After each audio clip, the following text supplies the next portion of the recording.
اور اگر کسی کا گھر بھی کوئی نہ ہو پھر رہنا پڑے تو کتنا مشکل ہوتا ہے. لیکن یہ عام دنیا کا رواج ہے. میرے نبی پاک علیہ السلام کی بارگاہ کے رواج تھوڑے انوکھے ہیں, تھوڑے انداز ہٹ کے, ذرا کائنات سے الگ کر کے میرے کریم کا ماحول ہے اور کریمانہ ہے.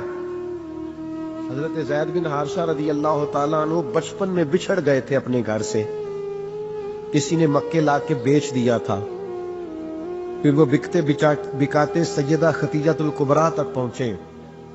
آپ نے وہ ساری داستانیں سنی ہوئی ہے کہ مکے کے لوگ اور عرب شریف کے لوگ دور جاہلیت میں اپنے غلاموں کے ساتھ کیا سلوک کرتے تھے, کس طرح انہیں مارتے پیٹتے تھے. اگر غلام نے جانور دھوپ سے کھول کر چھاؤں میں نہیں باندھا تو مار پڑتی تھی, کیوں نہیں باندھا. اور اگر کسی وقت اس نے باندھ دیا تو کہا تو نے پوچھا ہی نہیں, تو اتنا مرضی کا مالک ہو کہ اب اپنی مرضی کرے گا. ہر وقت تکلیف تھی غلاموں کو. لیکن قربان جائے حضرت زید بن حارثہ سیدہ خدیجہ کی بارگاہ میں پہنچے. جب وہ میرے محبوب پاک علیہ السلام کے نکاح میں آئی تو حضور کی خدمت میں آئیں.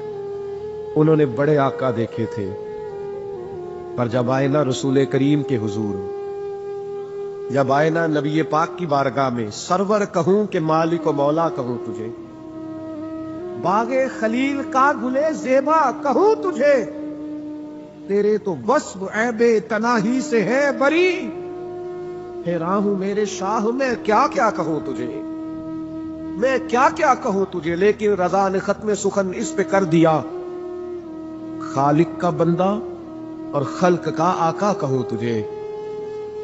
نبی کریم صلی اللہ تعالی علیہ وآلہ وسلم کی خدمت میں آئے. کسی نے نہ پیچھے بتایا ان کے والدین کو, ان کے اعزاء کو, ان کے چچا کو کہ ہم نے تمہارے بیٹے کو دیکھا ہے, وہ مکہ مکرمہ میں ہے, وہ نبی پاک علیہ السلام کی بارگاہ میں ہم نے دیکھا ہے.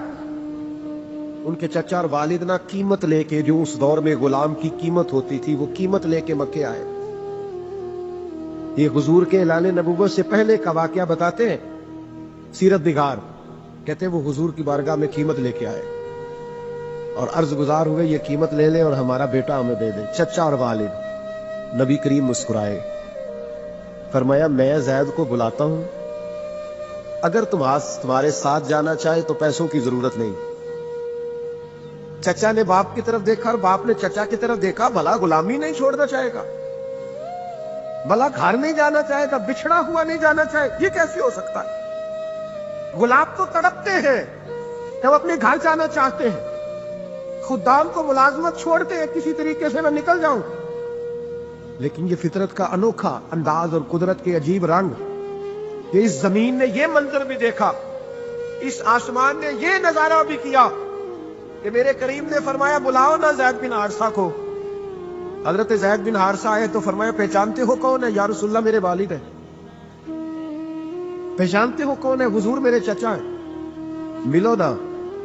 دوڑ کے گئے, والد اور چچا سے بغل گیر ہوئے, محبتوں کا تبادلہ ہوا, آنسو سے ایک دوسرے سے ملاقات ہوئی, رنگ ڈھنگ بدل گئے.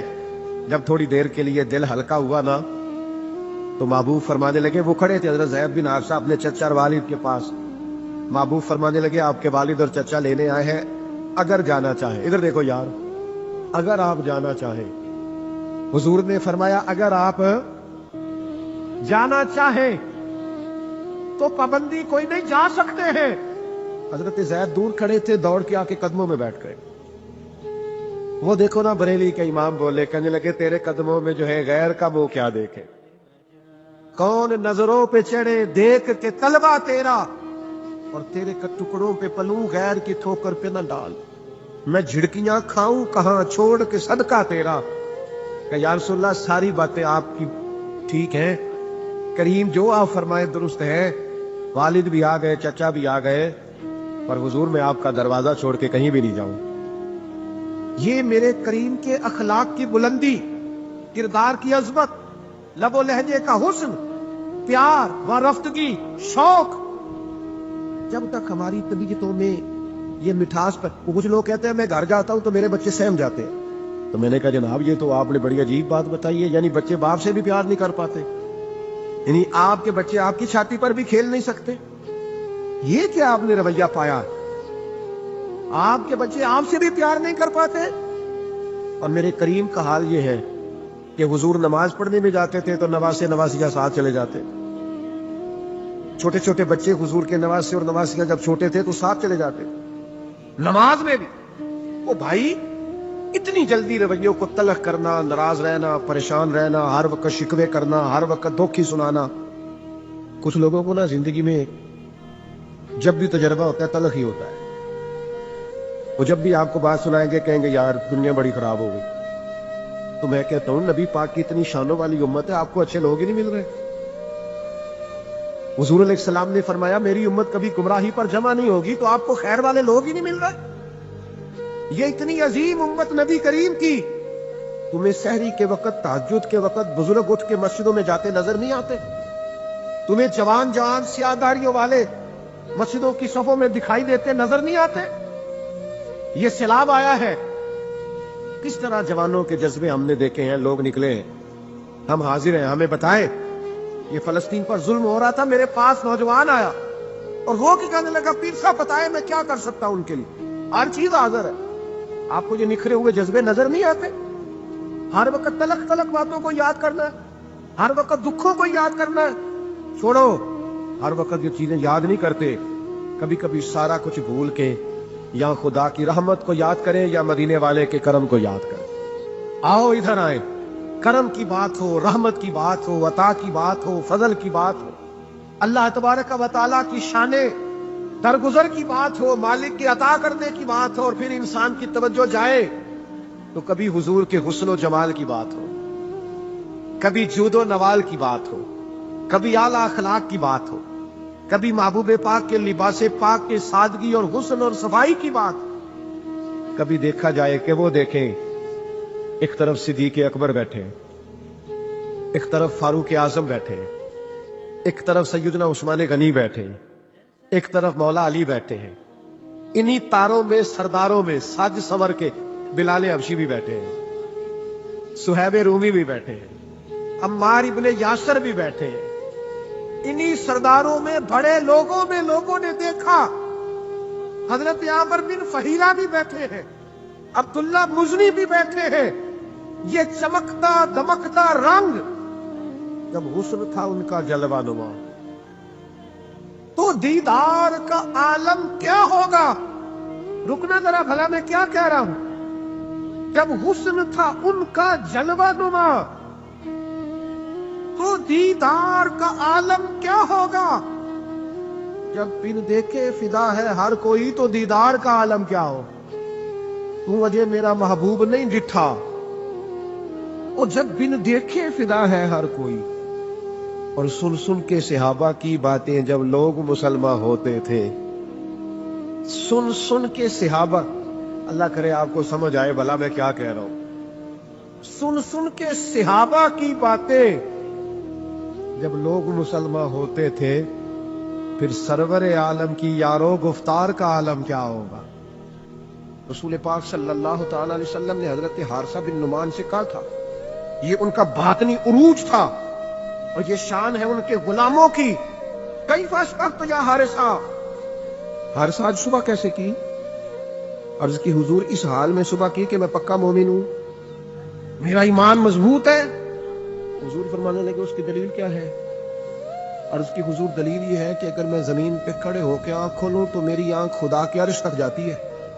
کہو تو راز حیات کہہ دوں، حقیقت کائنات کہہ دوں، وہ بات کہہ دوں جو پتھروں کے دلوں کو بھی پاش پاش کر دے. میں کامل مومن ہوں اور میری آنکھ اللہ کے عرش تک جاتی ہے. حضور میں دیکھ رہا ہوں جنتی جنت میں جا رہا ہے. یہ میرے ایمان نے مجھے لذت دی ہے، عروج دیا ہے، کمال دیا. حضور فرمانے لگے نہیں، جو اللہ کے راز ہے وہ راز میں ہی رہنے دے. میرے بھائی، وہ جو رب تمہارا مولا ہے وہ بہترین مددگار ہے، اور اگر وہ مدد کرے تمہاری، سورہ آل عمران میں آگے جا کے ارشاد فرمایا اگر اللہ مدد کرے تو پھر تم پر کوئی غالب نہیں آ سکتا، اور اگر وہ تمہاری مدد چھوڑ دے تو پھر کوئی تمہاری مدد کر سکتا، کوئی مدد نہیں کر سکتا. بدر کی جنگ بھی اور فتح مکہ بھی رمضان المبارک میں ہوا ہے. میں دونوں پر غور کر رہا تھا تو ایک نیا مضمون میرے ذہن میں آنے لگا. بدر کی جو جنگ ہے اس میں بھی ایک عجیب انقلاب آیا ہے کہ 313 نے 1000 سے مقابلہ کیا، اور جن 1000 سے مقابلہ کیا وہ اسلحے سے لیس تھے، اور یہ جو 313 ہیں ان کے پاس 6 زرہیں، 8 تلواریں، چند گھوڑے. لیکن اللہ نے کامیابی دی تو خود رب نے بیان کیا کس طرح دی. فرمایا وَلَقَدْ نَصَرَكُمُ اللَّهُ بِبَدْرٍ وَأَنْتُمْ أَذِلَّةٌ. وہ کامیابی اس طرح ملی ہے کہ رب نے تمہاری مدد کی تھی، تم تو کمزور تھے، اللہ نے بدر میں تمہاری مدد کی، تم جیت گئے. وَلَقَدْ نَصَرَكُمُ اللَّهُ بِبَدْرٍ وَأَنْتُمْ أَذِلَّةٌ. اللہ نے بدر میں تمہاری مدد کی، تم تو کمزور تھے. پھر فتح مکہ نصیب ہوئی تو اس میں بھی بہترین منصوبہ بندی نبی پاک علیہ السلام نے فرمائی، بہترین حکمت عملی حضور نے اپنائی. لیکن ہمیں جو اللہ رسول نے بات سمجھائی وہ کیا ہے؟ اذا جاء نصر اللہ والفتح. فرمایا جب اللہ کی مدد آئی اور فتح نصیب ہو گئی. یہ اللہ نے مدد فرمائی تمہاری، یہاں بھی فتح مکہ بھی اللہ کی مدد سے، جنگ بدر بھی اللہ کی مدد سے. وہ جو مدد ہے اللہ تعالیٰ کی، جب وہ ہم یہ کرتے ہیں کہ ہم اپنی ساری زندگی سیاست کی نظر کر دیں. ہماری سیاست صرف ملک میں نہیں ہوتی، ہماری سیاست خاندان میں بھی ہوتی ہے. ہم گھر کے اندر بھی سیاست کرتے ہیں. ہم کسی خاص طریقے سے لوگوں کو اپنے پیچھے چلانا چاہتے ہیں. ہم ایک خاص اسلوب اختیار کرتے ہیں کہ لوگ ہمارے پیچھے چلیں. اس کا نقصان ہمیں یہ ہوتا ہے کہ سیاست جو ہوتی ہے یہ شطرنج کے ہیر پھیر کی طرح ہوتی ہے. تو اس کے راز بڑی جلدی کھلنے لگ جاتے ہیں، پتہ چل جاتا ہے کہ بندہ مخلص نہیں تھا، سیاست کر رہا تھا، طریقے سلیقے سے اس نے جوڑ کے رکھا ہوا تھا. ہم ہر جگہ سیاست کے بل بوتے پر چیزوں کو لے کے چلنا چاہتے ہیں، سیاستیں ناکام ہو جاتی ہیں، سیانے لوگ فیل ہو جاتے ہیں. بچتا صرف وہی ہے جس کے پیچھے رب تعالیٰ کی مدد شامل حال ہوتی ہے. اپنی زندگی کے اندر ہم جو کچھ بھی کر رہے ہیں، جس شعبے سے بھی ہمارا تعلق ہے، آج ہم نے اس بات پہ غور کرنا ہے کہ پہلے تو یہ غور کر لیں کہ جو کام ہم کر رہے ہیں کیا وہ کام ایسا ہے کہ اس میں اللہ کی مدد ہمیں ملے گی. اگر آپ کوئی معاذ اللہ ناجائز کام کر رہے ہیں، فعل حرام کا ارتکاب کر رہے ہیں، تو اس میں تو مدد الہی آئے گی نہیں. پہلے تو یہ دیکھیں جو کر رہے ہیں وہ کام مدد الہی والا ہے، اور اگر اللہ تعالیٰ کی مدد والا وہ کام ہے پھر اس پر غور کریں کہ کیا ہم نے مالک سے مدد کا سوال کیا ہے، ہمیں مدد میسر آ رہی ہے. وہ میں نے بزرگوں سے ایک بات سنی تھی، وہ بڑی یاد رہ گئی. وہ فرمایا کرتے تھے قابلیت بھی بڑی چیز ہے لیکن قبولیت سب سے بڑی چیز ہے. قابل ہونا بھی بڑی بات ہے لیکن زیادہ بڑی بات یہ ہے کہ اس کی بارگاہ میں قبول بھی ہے کہ نہیں. اپنی زندگی میں اللہ کی مدد کی طرف بڑھیں، مالک کی مدد کا حصول اختیار کرنے کی کوشش کریں، اللہ کے ساتھ اپنے آپ کو جوڑیں. اگر اللہ کی مدد نصیب ہو، یہ جو ہم جتنا ڈرتے رہتے ہیں، سہمے رہتے ہیں، پریشان رہتے ہیں کوئی کیا کر دے گا، ہمارے ہاں نا ہر شعبے میں معاذ اللہ ایک مافیا ہے، الا ماشاءاللہ. وہ مافیا کہتا ہے میرے ساتھ ملو گے تو میں چلنے دوں گا ورنہ میں نہیں چلنے دوں گا. مارکیٹ میں آ ہی نہیں سکتا فلانا بندہ کیونکہ یہاں ہمارا قبضہ ہے. اور میرے بھائی پھر بہت سارے لوگ جن کی نیتیں اور ارادے بڑے اچھے ہوتے ہیں شروع میں، وہ بھی اس مافیا کا شکار ہو جاتے ہیں اور ان کے رنگ میں رنگ جاتے ہیں. یاد رکھنا کسی شخص کی بلیک میلنگ کا کبھی شکار نہ ہونا، کبھی کسی کی میٹھی اور مسجع مکفہ باتوں کا شکار نہ ہونا. کوئی کیا کر سکتا ہے اگر اللہ مددگار ہو تو؟ جس کو رب کریم اٹھانا چاہے اسے کوئی گرا سکتا ہے؟ ہم یہ ڈرے سہمے پریشان فیصلہ کرنے کی طاقت نہیں، مجھے چلنا چاہیے کہ نہیں، اٹھنا چاہیے کہ نہیں، کرنا چاہیے. اٹھ باندھ کمر کیوں ڈرتا ہے؟ پھر دیکھ خدا کیا کرتا ہے. حضرت عبداللہ ابن عباس فرماتے ہیں میرے نبی پاک علیہ السلام نے میری تربیت فرمائی، حضور نے میری تربیت فرمائی. اور محبوب پاک علیہ السلام نے فرمایا عبداللہ یاد رکھنا، یہ نوجوان دوست میری بات لکھ لیں، پریشان لوگ میری بات لکھ لیں، ان کے پاس قوت فیصلہ نہیں وہ اس بات کو لکھ لیں. حضرت عبداللہ ابن عباس فرماتے ہیں میرے نبی پاک علیہ السلام نے مجھ سے فرمایا تھا عبداللہ سن، اگر ساری دنیا مل کے تیرا کوئی نفع کرنا چاہے کر نہیں سکتی جب تک میرے رب کی رضا نہ ہو. اور فرمایا ساری دنیا مل کے تیرا کچھ بگاڑنا چاہے عبداللہ بگاڑ نہیں سکتی جب تک رب کریم کی حکمت کا تقاضا نہ ہو۔ لوگوں سے ڈرنا، لوگوں کی طرف دیکھنا، ماحول دیکھ کے اپنے راہ کا تعین کرنا، ہر بندے کے خیالات کے مطابق ڈھلنے کی کوشش کرنا، فلانا نہ ناراض ہو جائے، فلانا نہ ناراض ہو جائے، وہ جس نے ہونا ہو جائے، بس رب رسول ناراض نہ ہو۔ اپنی زندگی میں اپنے مالک کو مولا جان کے، بل اللہ مولاکم، اللہ تمہارا مولا ہے، وہو خیر الناصرین، وہ بہترین مددگار ہے۔ توجہ جب بھی کریں رب کی جانب کریں، اپنے دل کا قبلہ درست رکھیں، سوچوں کے زاویے سیدھے رکھیں۔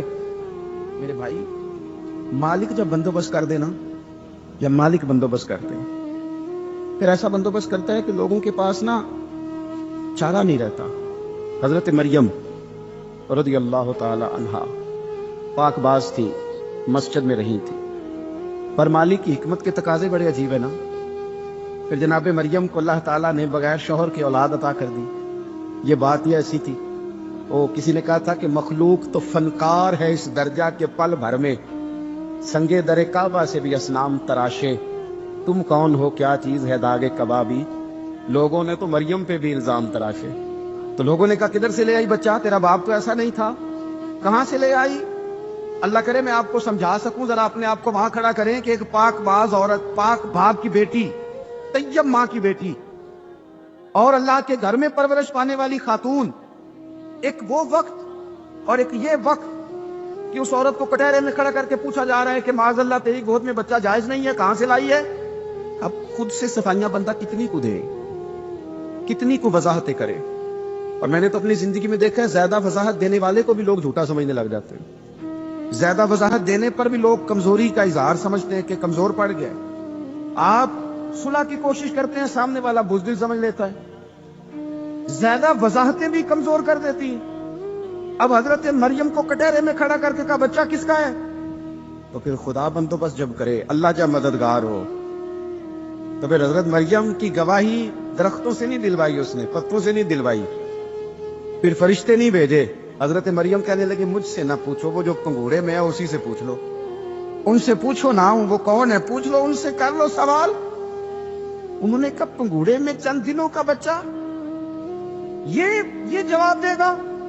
مددگار تھا رب، ان کی برات کا اعلان کرنا تھا مالک نے، اور جب مالک اعلان کر دے، جب مالک تیری صفائی دینا چاہے، جب مالک تجھے دنیا کے سامنے نکھارنا چاہے، تو پنگوڑے میں لے کے حضرت عیسیٰ بول کے کہنے لگے انی عبد اللہ آتانی الکتاب، فرمایا میں اللہ کا بندہ ہوں، رب نے مجھے کتاب عطا کر کے نبی بنا کے دنیا میں بھیجا ہے، میں اللہ کا بندہ ہوں، کتاب لے کے آیا ہوں، نبی بن کے آیا ہوں۔ پھر پنگوڑے سے اعلان ہو گیا، پھر بچہ بول پڑا۔ اور یہ ایک دفعہ نہیں بات ہوئی، یہ بنی اسرائیل میں ایک جریج نام کے شخص بھی تھے جو نماز پڑھ رہے تھے، بعض نے لکھا ہے نفل نماز تھی، اماں نے پکارا تو آئے نہیں، تو ماں کے منہ سے نکل گیا تو اتنی دیر تک مرے گا نہیں جب تک کسی بے حیا عورت کا منہ نہ دیکھ لے۔ وہ عبادت گزار تھے، لیکن لوگوں نے ان کی عبادت، ریاضت، پرہیزگاری کو نہیں دیکھا، بس ایک عورت کو بھیج کے الزام لگوا دیا۔ وہ عورت آیا جایا کرتی تھی، اب آ جاتی ہیں عورتیں، مسئلہ پوچھنے کی نیت سے بھی آ جاتی ہیں، ماحول میں کچھ جگہ ایسی بھی ہیں جہاں عورتیں دم کرانے کے بہانے آ جاتی ہیں۔ وہ خاتون آتی جاتی تھی، اس خانقاہ پہ آستانے پہ یہ بخاری میں موجود ہے، اور اس نے کہا میری گود میں جو بچہ ہے یہ انہی کا ہے۔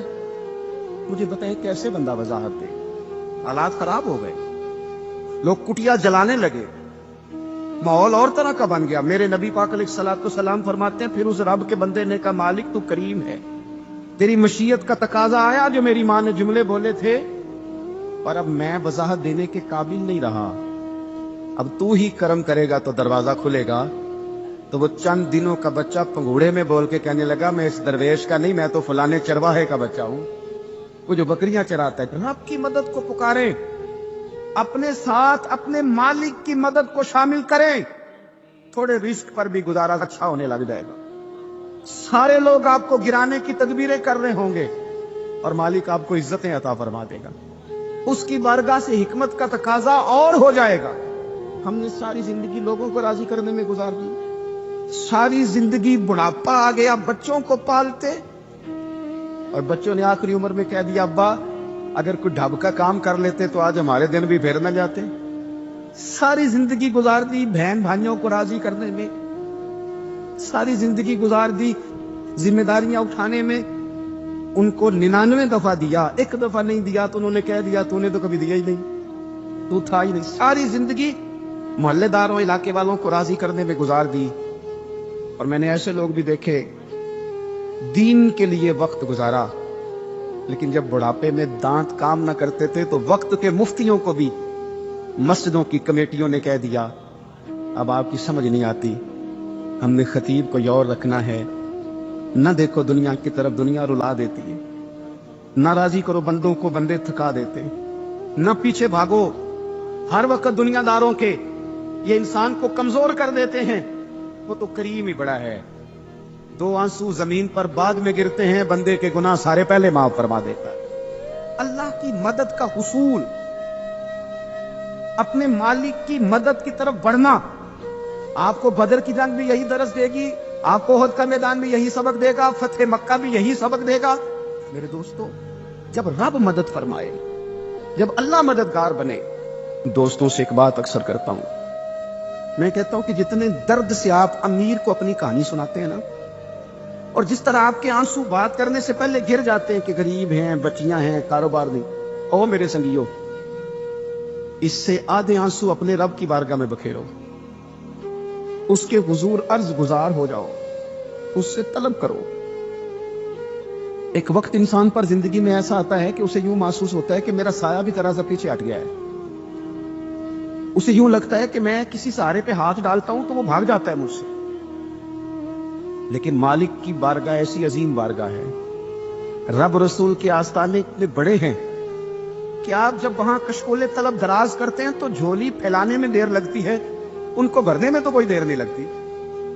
ہم نے اپنا سوچ کا قبلہ ہی دنیا کو بنا لیا. یہ جو اللہ والوں کی مدد ہے یہ تو یعنی اللہ ہی کی مدد ہے, لیکن یہ جو شیخوں کی طرف توجہ کرنا, نوابوں کی طرف توجہ کرنا, دنیا داروں کی طرف توجہ کرنا, اور اپنا مزاج اس طرح کا بنا لینا, یارو گردن کو جھکا دیتا ہے خیرات کا پتھر, جہاں میں مانگنے والوں کے سر کبھی اونچے نہیں ہوتے.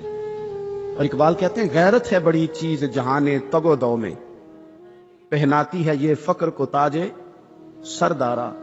میں عرض کروں گا کہ اپنی آپ جب توجہ کا قبلہ اللہ رسول کو بنائیں گے تو رب فرماتا ہے وَيَرْزُقْهُ مِنْ حَيْثُ لَا يَحْتَسِبُ, میں نہ تجھے وہاں سے رزق دوں گا جہاں سے کبھی تیرا گمان بھی نہیں گیا ہوگا. یہاں سے بھی مل سکتا ہے, تو نے سوچا بھی نہیں ہوگا. بخاری شریف میں حدیث ہے, حضرت جابر بن عبداللہ فرماتے ہیں نبی پاک صلی اللہ علیہ وسلم نے نا 300 لوگوں کا ایک لشکر روانہ کیا کسی مہم کے لیے, کسی جہاد کے لیے.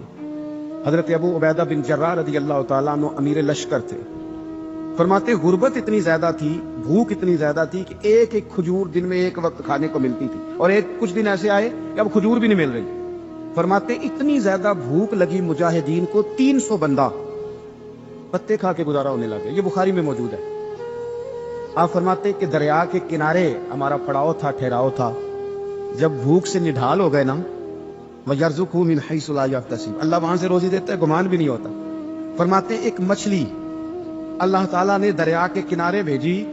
فرماتے ہیں وہ تھی تو مچھلی پر پہاڑ جتنی تھی.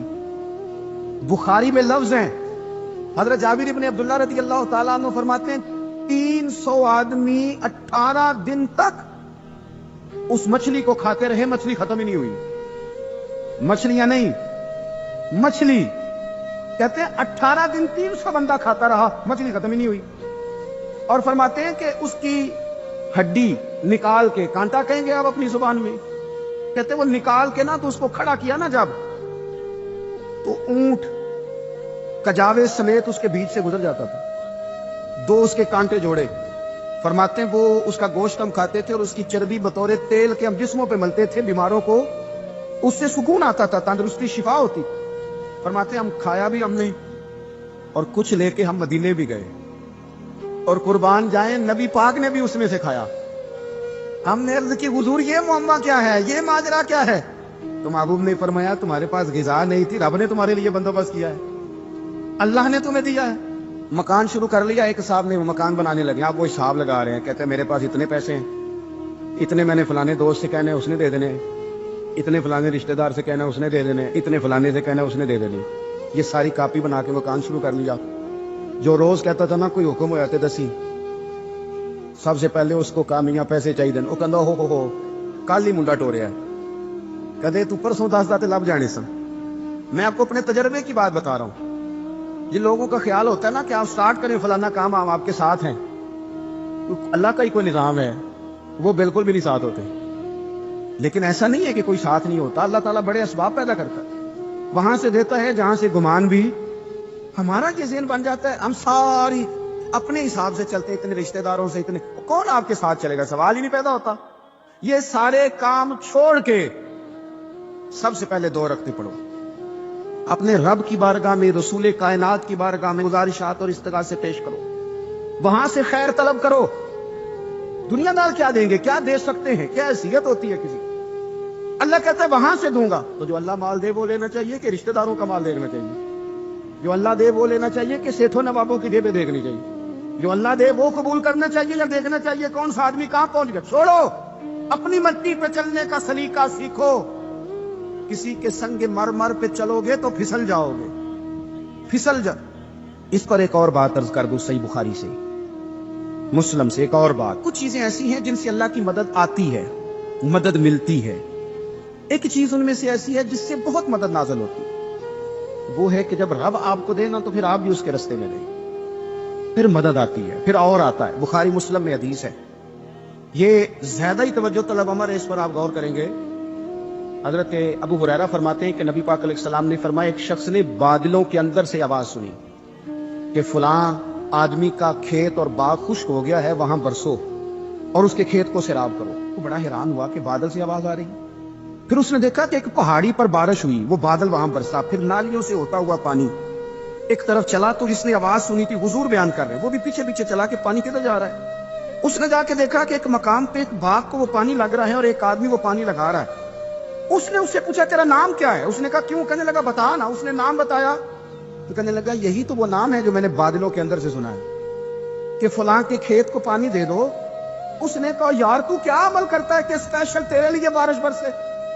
یہ بخاری پڑھ رہا ہوں، سیاستہ سے حدیث عرض کر رہا ہوں. اس سے پوچھا تو کیا کام کرتا ہے کہ جناب اللہ تبارک و تعالیٰ کا حکم کرم آیا کہ خاص تیرے لیے پانی برسے اور تیرے کھیت کو سیراب کرے؟ تو اس نے کہا چھوٹا ذمہ دار ہوں، پر جب فصل اگتی ہے تو 3 حصے کرتا ہوں. ایک حصہ اپنے بال بچوں پہ، بہن بھائیوں پہ خرچ کرتا ہوں، ایک حصہ پورا، اور ایک حصہ دوبارہ کاشتکاری پہ لگاتا ہوں، اور تیسرا حصہ خالص میں نے مسکینوں، یتیموں اور غریبوں کے لیے رکھا ہوا.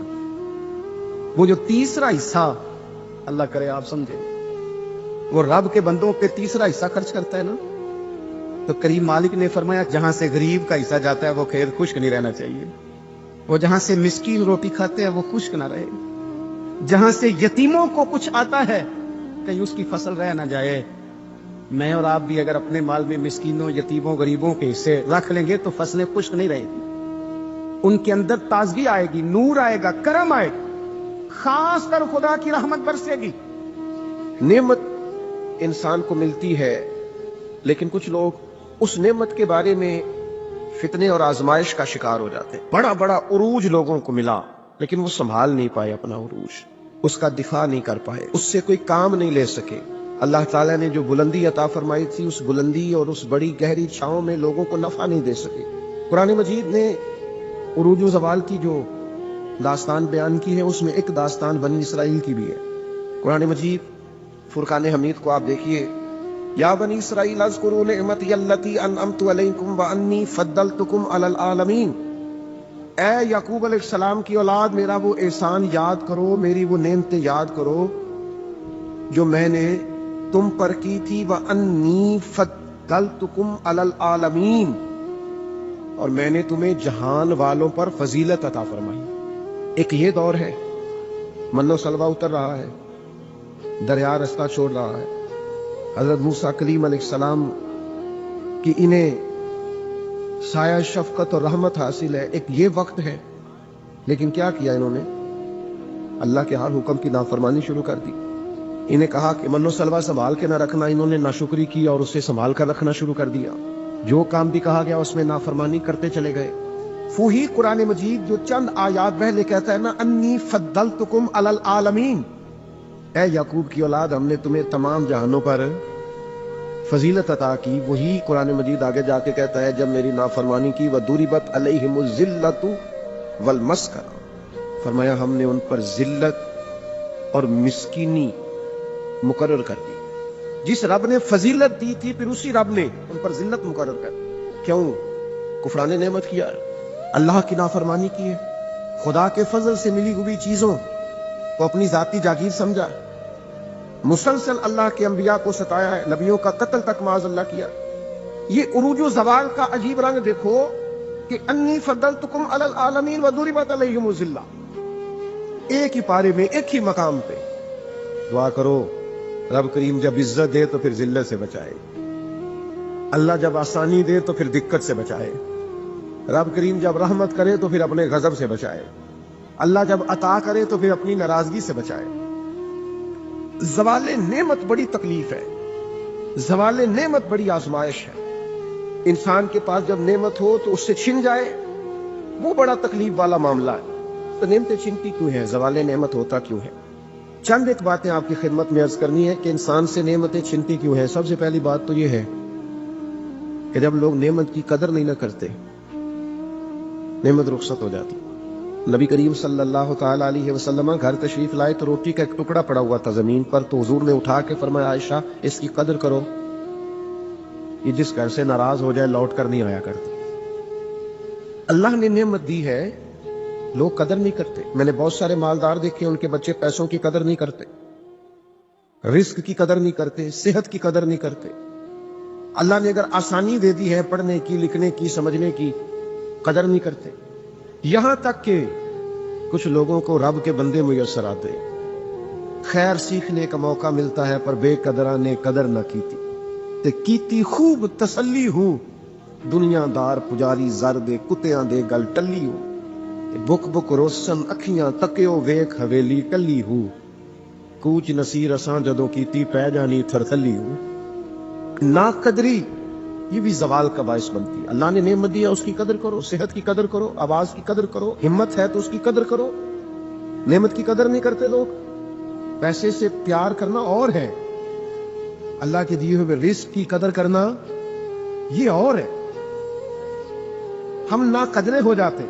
بہت ساری چیزیں ہماری بغیر محنت کے ہمیں ملی بھی ہوتی ہیں تو ہم اس کا احساس نہیں کرتے. کبھی اس جگہ کھڑے ہو کے سوچو جہاں وہ شخص کھڑا ہے جس کے پاس وہ نعمت موجود نہیں ہے.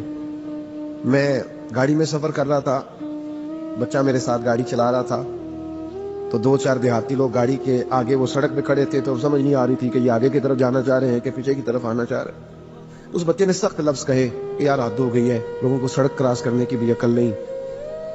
میں نے کہا پتر یہ مقام شکر تھا، میں نے بسوں پہ سفر کیا ہے، مجھے اس کی تکلیف کا پتہ ہے. آپ کے نیچے گاڑی ہے اور آپ کو صرف 2 منٹ رکنا ہے کہ یہ گزر جائیں اور آپ اسی پر ہی پریشان ہیں. آپ ان کو گزر جانے تھے، آپ بریک لگا لیں کہ آگے جائیں گے پیچھے جائیں، ٹائم دیں. قدر کریں اگر اللہ نے نعمت دی ہے، اسے ذاتی حق نہ سمجھے. ایک تو نا قدری زوال نعمت کا باعث بنتی ہے، پھر نا شکری، جب لوگ شکر نہیں نہ کرتے پھر نعمتیں چلی جاتی ہیں.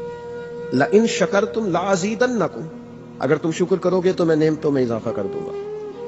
اور رب فرماتا ہے والا ان کفرتم ان عذابی لشدید، اگر تم نے کفران نعمت کیا تو میرا عذاب بھی بڑا سخت ہے. تو اس عذاب کا ایک معنی یہ بھی علماء نے کیا ہے کہ وہ نعمت تم سے چلی جائے گی اگر شکر نہیں کرو. کفران نعمت کرو گے، ناشکری کرو گے، وہ نعمت رخصت ہو جائے گی. بہت سارے لوگ ہیں قدر ہی نہیں کرتے. جہاں بھی آپ ہیں، جس مقام پر بھی ہیں، جہاں بھی ہیں، آپ کا سینہ ہر وقت چوڑا ہونا چاہیے. میں اپنے دوستوں کو سمجھانے کے لیے کہا کرتا ہوں کہ میں ناز سے کہتا ہوں جس طرح کے استاد مجھے ملے ہیں دنیا میں کسی کو نہیں ملے، اور جس طرح کے ماں باپ مجھے ملے ہیں میرا خیال ہے شاید کسی کو نہ ملے ہو. اور پھر اس کے بعد جس طرح کے دوست، شاگرد، مرید، پیار کرنے والے، کہ دیکھو نا دوستوں کو جگہ نہیں ملی، کھڑے ہیں یہاں پہ. تو میں پھر کبھی کبھی ناز سے کہا کرتا ہوں خدا جانے بلندی ہے کہ پستی، پر جہاں میں ہوں وہاں کوئی نہیں ہے. آپ جہاں ہیں، جس مقام پر ہیں، آپ کی طبیعت شکر کے اندر ڈھلی ہوئی ہو. ایک ہمارے یہاں بچہ پڑھا کرتا تھا تو اچھے کھاتے پیتے گھر کا تھا، تو ہر وقت کی لڑائی، فلانی چیز نہیں ملی، فلانی چیز نہیں ملی، ہر وقت کا رٹا. تو مدرسے میں بچے کام لگے ہوئے تھے، تو ہماری مسجد کی نا، چھوٹی مسجد کی کھڑکیوں سے مدرسہ نظر آتا ہے. میں نے اسے کہا پتر وہ دیکھ ذرا کیا ہونے لگا. تو مزدور نے پونا کھولا، دوپہر کا ٹائم تھا، پھر اس نے ہاتھ دھوئے، پونا کھولا، پانی رکھا، پھر وہ چھوٹا سا توڑا تھا سیمٹ والا، وہ بچھا کے اس پر وہ بیٹھ گیا. پھر اس نے جب وہ کھولا نا پونا، تو اس میں سے جو روٹی تھی وہ کافی ساری، کوئی اچار وغیرہ سالن، وہ کچھ بونے کو بھی لگ گیا تھا. پر اس نے جس شوق سے بسم اللہ پڑھی ہے نا، اور جس مزے سے روٹی کھائی ہے نا اس نے، اور پھر اسے اس کا تلفظ نہیں ٹھیک ہوگا، پر لفظ تاثیر سے بنتے ہیں، تلفظ سے نہیں. ہو سکتا ہے اسے سیکھنے کی ضرورت ہو، لیکن اس نے جب وہ کھا کے ہاتھ اٹھائے نا، اور کپڑے سارے مزدوری سے بھرے ہوئے، اور جس ذوق سے اس نے آسمان کی طرف دیکھا، میں نے کہا پتر اس کو رزق کھانا کہتے ہیں اور اس کو شکر کرنا کہتے ہیں. یہ لائن لگی ہوئی ہے کھانے پینے والی چیزوں کی، اور میں نہیں کھانی، تو میں نہیں کھانی، تو یہ میری پسند کی نہیں ہے، تو یہ میرے ابا جی کہا کرتے تھے بھوک لگی ہوئے تے ہر شے دا سواد ہے، تے نہ لگی ہوئے تے بڑے نخرے نے. نہ قدری اور نہ شکری یہ زوال نعمت کا باعث بنتی. کبھی نہ شکری نہ کرے، جو چیز ہے اس پر خدا کا ڈھیروں ڈھیر شکر ادا کرے، اور ہر حال میں شکر ادا کرے. کہے مالک نے جو مجھے دیا ہے کرم ہی ہو گیا، جو اللہ نے مجھے عطا کی ہے اس پر اس کی رحمت ہو گئی، فضل ہو گیا. حضور علیہ السلام نے فرمایا 70,000 لوگ ہوں گے جنہیں رب حساب کے بغیر جنت عطا کر دے. فرشتے بھی حیران ہو کے پوچھیں گے تم کون ہو، کوئی حساب کتاب ہی نہیں ہوا. وہ کہیں گے ہم وہ ہیں جو ہر حال میں اپنے رب کا شکر ادا کرتے تھے. وجود ڈھلے. میں اپنے دوستوں سے کبھی کبھی کہتا ہوں میرا نا وجود ڈھلتا ہے. کبھی آپ نے موم بتی دیکھی ہے؟ اس کا وجود ڈھلتا ہے. تو ایک درویش نے کہا ہے وہ اس لیے ڈھلتا ہے کہ وہ سمجھتی ہے میرے اوپر روشنی ہے، اس روشنی کی وجہ سے وہ ڈھلتی جاتی ہے، ڈھلتی جو نعمت بڑی ہے، میرے اوپر نور ہے، لہذا وہ شکر میں ساری ڈھل جاتی ہے، ملیا میٹ ہو جاتی ہے. تو میں بھی کبھی کبھی دوستوں سے کہتا ہوں یار میرا وجود ڈھلتا ہے خدا کے شکر پہ.